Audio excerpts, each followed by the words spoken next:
Bunga lawang atau star anise biasanya sering digunakan oleh penduduk di negara-negara Cina dan Vietnam. Namun saat ini tanaman ini banyak dikembangkan di Cina dan Jepang. Selain itu juga dikembangkan di Laos, Filipina, Indonesia dan Jamaika. Tanaman ini dapat dipanen antara bulan Maret dan Mei. Selain digunakan sebagai rempah-rempah di Cina, orang-orang juga mengunyahnya dalam keadaan kering seluruh sebagai penyegar napas dan juga digunakan untuk tujuan pengobatan seperti dalam pengobatan sakit perut, perut kembung, dan mual. Star anise atau bunga lawang pertama kali diperkenalkan ke Eropa pada abad ke-17 di mana tanaman ini digunakan terutama di dipanggang dan dalam pembuatan selai buah. Minyaknya diproduksi melalui proses ekstraksi uap.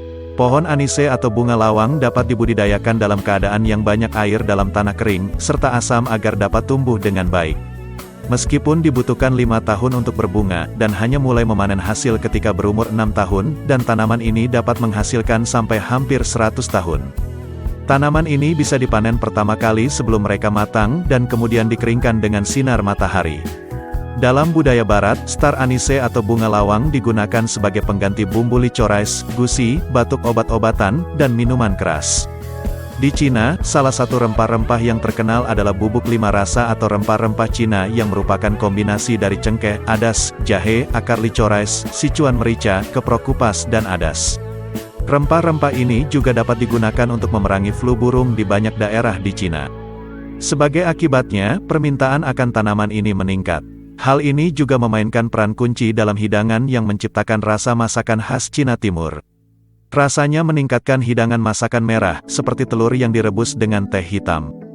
Di luar Cina, terdapat beberapa masakan yang menggunakan tanaman ini sebagai rempah seperti masakan otentik Vietnam, yaitu sup po bo. Selain itu juga banyak digunakan di masakan India serta berbagai kari. Masakan atau hidangan merah di Cina, di mana bahan-bahan yang direbus dalam waktu yang lama dalam kecap hitam, bunga lawang juga hampir selalu ditambahkan ke hidangan daging sapi dan ayam. Masakan Cina dan sup mengandung rempah-rempah. Selain untuk masakan, tanaman ini memiliki manfaat untuk kesehatan. Penggunaan bunga lawang ini sebagai obat karena ia memiliki karminatif, obat perut, stimulan, dan sifat diuretik. Di timur hal tanaman ini digunakan untuk memerangi kolik dan rematik. Digunakan dalam teh sebagai obat untuk rematik, dan biji yang dikunyah kadang-kadang setelah makan untuk membantu pencernaan.